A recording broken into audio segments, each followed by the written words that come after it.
Welcome to the Cop Shop Podcast, our weekly compilation of police report oddities and curiosities. With host, Telegraph reporter Joe Kovac Jr.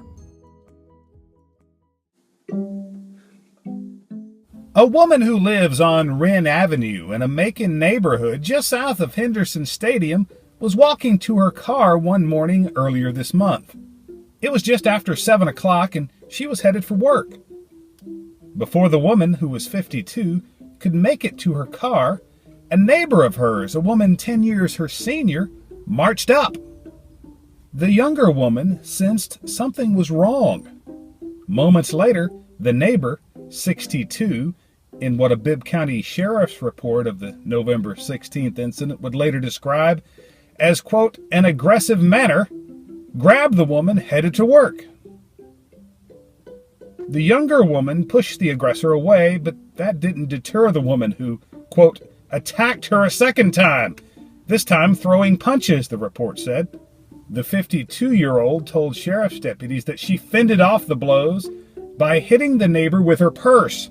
She later ran to a nearby house to call for help. When a deputy arrived and spoke to the alleged attacker, that woman informed him that she got mad because she hadn't gotten any sleep the night before. Why, she said? Because, as the deputy's write-up went on to note, the attacker claimed that the victim had kept her awake, quote, having loud sex and partying all night. The 62-year-old was not arrested or cited, due in part, the report said, to a mental condition. As it is defined or outlined in the Georgia Criminal Code, disorderly conduct is an offense against, quote, public order and safety. It is something that happens when, among other things, someone uses, quote, opprobrious or abusive words which by their very utterance tend to incite.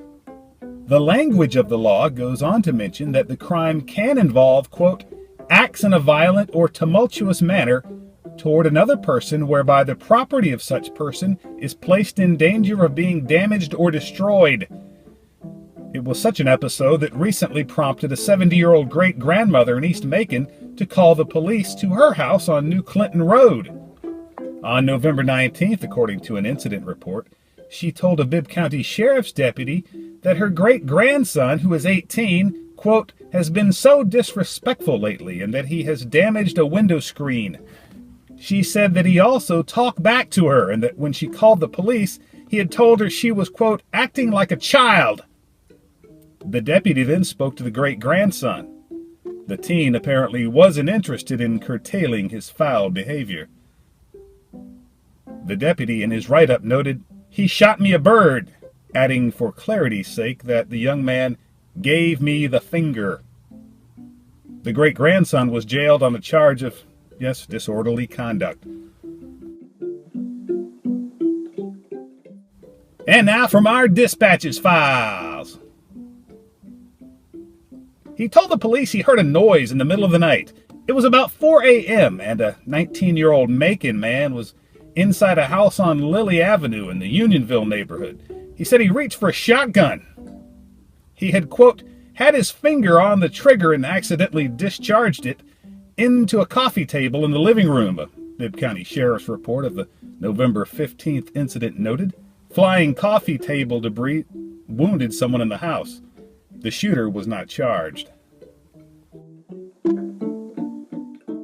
It was about noon, a couple of days before Thanksgiving. Sheriff's dispatchers posted a lookout for a suspect. It wasn't clear what the man was wanted for, just that he was on Houston Avenue in South Macon, quote, wearing a red cap with a feather in it. A deputy who went there looking said he found no one matching that description.